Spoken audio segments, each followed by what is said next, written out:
நீ அப்படியே சரியா நின்றுட்டே இரு. நான் போய் வீட்டுக்கு என்ன ஏற்பட மாதிரி செஞ்சுட்டு வரேன். என்ன பாய் பாய்.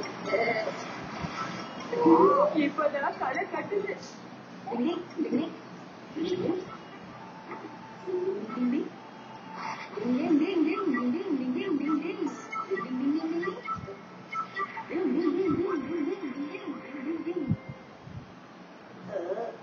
இது பாருங்க மம்மி, அண்ணன் எல்லா செடியும் ட்ரிம் பண்ணிட்டான். ஆமா, இது எப்படி நடக்குது? இது நடக்க வாய்ப்பே இல்லையே.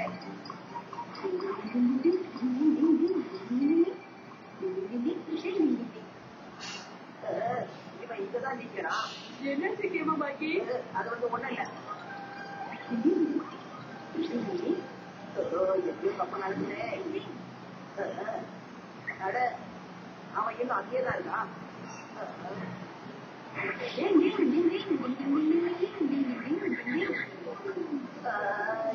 இது? பாத்தீங்களா மம்மி, இன்னும் களை கட்டுது.